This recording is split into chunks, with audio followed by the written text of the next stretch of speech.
welcome back to my channel, or welcome if you're new here. I absolutely love watching reading vlogs here on BookTube, so I thought it would be fun to try my hand at it. Of course, it's spooky season and Halloween is fast approaching, so we are going to do a spooky reading vlog. In the previous video I told you that we don't really celebrate spooky season or Halloween where I'm from, but I really like the vibes surrounding Halloween, so I thought we could celebrate our own spooky season together. I normally don't read a lot of spooky books, but I really want to try more of them out, and I have Salem's Lot and The Shining on my file TBR, so I decided to pick up Salem's Lot by Stephen King, and I thought it would be really fun to also maybe watch the new movie together that just came out. And have a little watch party together, and afterwards we can compare the book to the movie, which is one of my favorite things to do.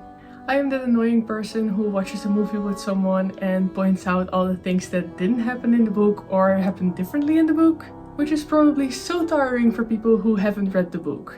So to give my boyfriend a little break, I thought it would be really fun to talk about it with you guys. Try not to give any spoilers for this book or for the movie, so it is still safe to watch this video if you haven't read the book yet or haven't watched the movie.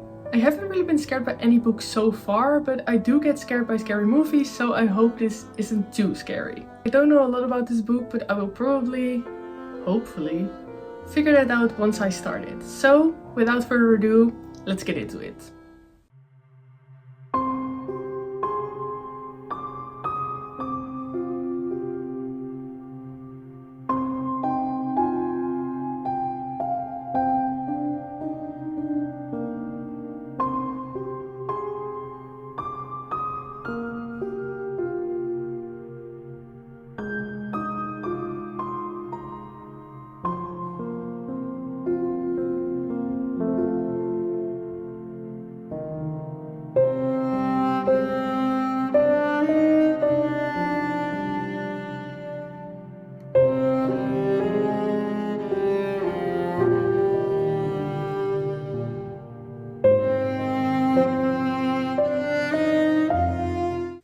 It is the next day. Last night I have been reading some of Salem's Lot, and I don't really know what I think about the book yet. It's about Ben, and he lived in Salem's Lot until he was 4, and then he left, and now years later he's a writer and he returns to Salem Lot to write a new book. But when he gets there he realizes that something isn't quite right with the town. I don't really know what I think about it yet. When I was reading it the other night, I thought it was really slow to get into. And for some reason I kept falling asleep, but I don't really know if that was because I thought it was boring or because I was really tired because it was really late at night. So don't really know about that. But when I read it after, I think it picked up a little bit. In this chapter we follow all the townspeople in Salem's Lot, and every part is a little different hour of the day. So first we follow someone at 4 a.m, then we follow someone at 4:30 a.m, and then later we follow someone at 7 a.m, and so forth. I think it was really interesting because you get to know the characters and you can follow them in everyday things. I thought that was really fun because it was some sort of slice of life, I guess. You get to know the town and the people a little bit more. There were some disturbing parts in it, but if you get really queasy about animal abuse or child abuse, it is pretty prevalent in the story so far. I absolutely hate reading about animal abuse. Normally, if it's listed as a trigger warning, I tend to not read the book. If I would avoid anything with animal abuse in it, then I wouldn't be able to read a lot of Stephen King's books, so I am trying to get over it, and I hope it doesn't come back a lot in this book. But this part was a lot more interesting, and even though it is a little mundane and just slice of life, the last part was actually about two little boys who go into the woods because they are trying to visit a friend, and then they realize that they aren't alone, which was pretty scary, pretty spooky. So I really enjoyed that part, and I'm really curious to see what will happen next because it actually ended on quite of a cliffhanger last night. It is really gloomy out today because there is a mist bank. It's really foggy out, so I think that is the perfect setting for a spooky reading vlog and for a spooky book like Salem's Lot. So I'm going to keep reading the book right now and see what I think about it. So I will come back with more of my thoughts. And I just burned my mouth. Okay, a great start to the day, but let's get reading.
Good morning. I know I look a little rough because I literally just woke up, but I haven't updated you guys in a while, so I thought I would do that now. At first, I didn't really have anything to say about this book because I didn't really have an opinion. To me, it was a little boring still. There wasn't really a lot going on. But then it actually really picked up and it was really suspenseful and I thought it was really interesting, so I kept on reading. So I'm actually quite a ways through the book right now. In the last clip you saw that I got to part 2, but I'm actually up to part 3 already. So I am on page 583, but because this book is made up of 3 different books, I am actually on page 400 right now, or 456, so I have a little more thoughts to go through now.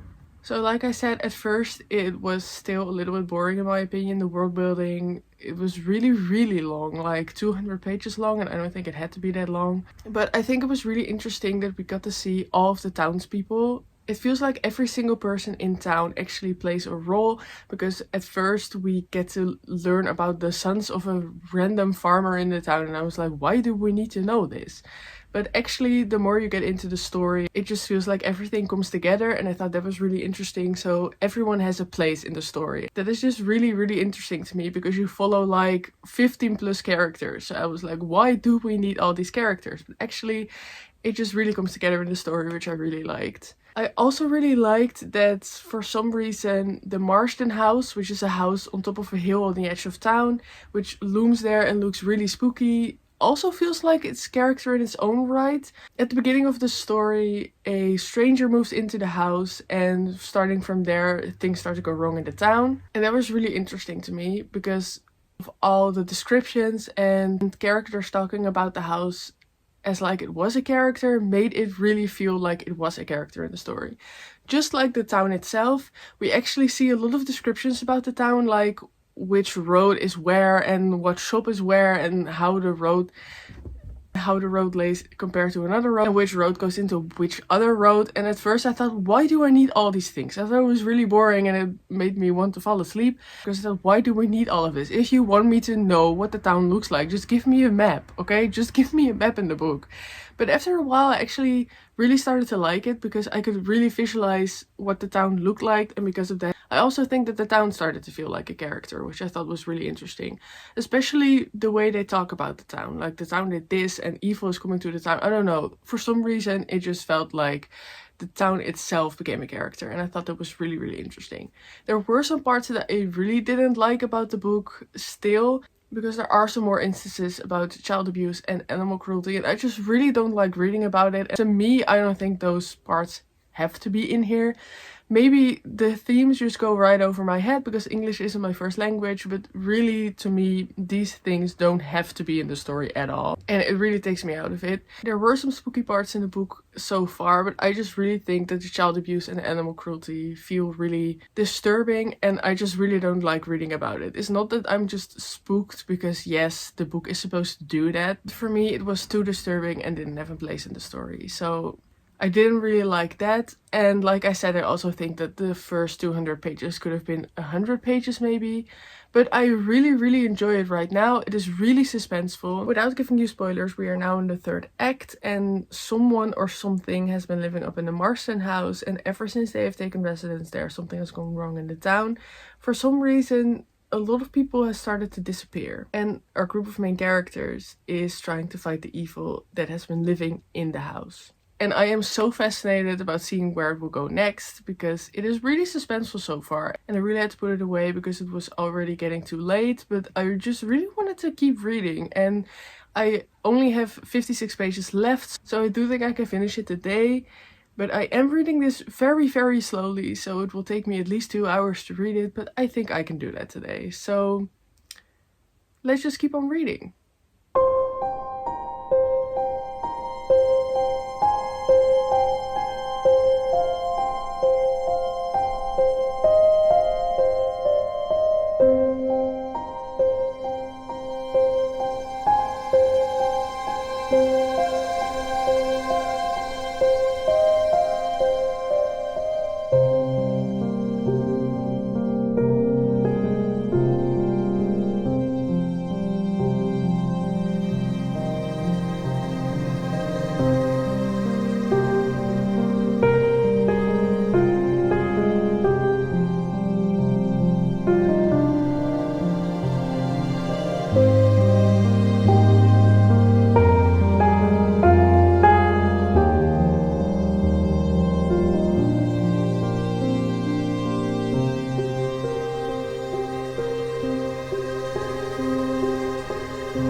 Good morning, I am here with my final update because as you probably saw I finished Salem's Lot last night. But it is the next morning because I wanted to sit on my thoughts for a little bit and wait to give it a rating because I didn't really know what I thought about it just yet. I think most of my thoughts had stayed the same. Like I said, I thought it was really interesting.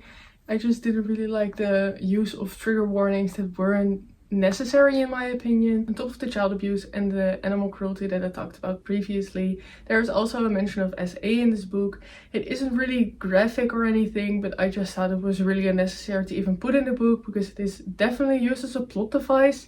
And it isn't even really a plot device because it is just mentioned briefly, but I just didn't really know why it had to be there, and it was really disturbing and just evil to actually put it in the book in my opinion, especially in the way it is put in the book.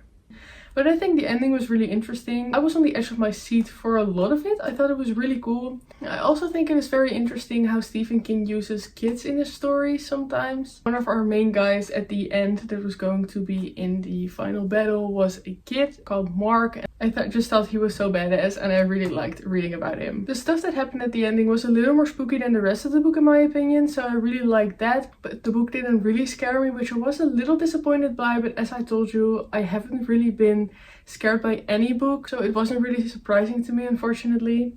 But I think the final battle was really cool, and it just made the villain seem like a real force, and he was actually pretty scary. So I thought that was done so well. Is this my new favorite Stephen King book?